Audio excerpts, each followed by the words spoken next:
వెలుగుమట్లలో 726 ఇళ్లను కూల్చిన అధికారులు 412 మందికి మాత్రమే ఇళ్ల పట్టాలు ఇచ్చారని, మిగిలిన పేదల పరిస్థితి ఏంటని బాధితులు ఆవేదన వ్యక్తం చేశారు. ఖమ్మం జిల్లా వెలుగుమట్ల భూదాన్ భూములకు సంబంధించి 412 మందికి ప్రభుత్వం పట్టాలు అందించింది. ఇల్లు కోల్పోయిన వారు పునరావాస కేంద్రాల్లో తలదాచుకుంటుండగా వారిని అధికారులు అక్కడి నుంచి పంపించి వేస్తున్నారు. దీంతో బాధితులు ఆందోళన వ్యక్తం చేశారు. అర్హులైన వారికి ఇళ్ల పట్టాలు రాలేదని వాపోయారు. గుడిసెలు వేసుకుని కాలం ఎల్లదీస్తున్న తమ నివాసాలను కూల్చివేశారని, ఇప్పుడు పునరావాస కేంద్రాలను కూడా ఖాళీ చేస్తున్నారని బాధితులు కన్నీటి పర్యంతమయ్యారు.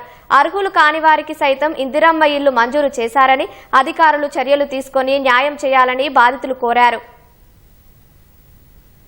5 లక్షల్లో ఏమి ఇల్లు కట్టుకుంటాం? మేము ఎట్లా బతుకుతాం? మేము మాకు ముగ్గురు చిన్న చిన్న పిల్లగాలండి. ఇగో మా ఫోటోస్ ఉన్నాయి, మా పిల్లగాళ్ళ ఫోటోస్ ఉన్నాయి. పిల్లగాళ్ళని తీసుకుని ఇప్పుడు ఎక్కడ బతకాలి మేము?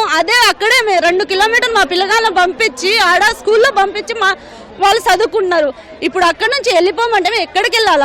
అసలు మేము అంత కష్టపడ్డాము, అక్కడ ఇల్లు కట్టినాం, ఏం లేకుండా చేసిర్రేంది మాకు. అసలు ఇప్పుడు వెళ్ళిపోండి 15 రోజుల నుంచి కూర్చోబెట్టి ఇలా వెళ్ళిపోండి అని నెట్టేస్తున్నారు.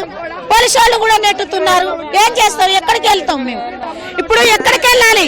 అసలు మేము న్యాయం చేస్తున్నాం, మరి ఇక్కడ ఇస్తున్నాం, మీ పేర్లు వచ్చినాయి అని ఒక మాట చెప్తే ఏడైనా పోతాం వాళ్ళు. కానీ ఇప్పుడు ఎక్కడికి వెళ్తాం? ఎక్కడ ఉంటాం? మేము ఇల్లు ఉన్నోళ్ళు లేనోళ్ళు మొత్తం వచ్చారు అక్కడికి.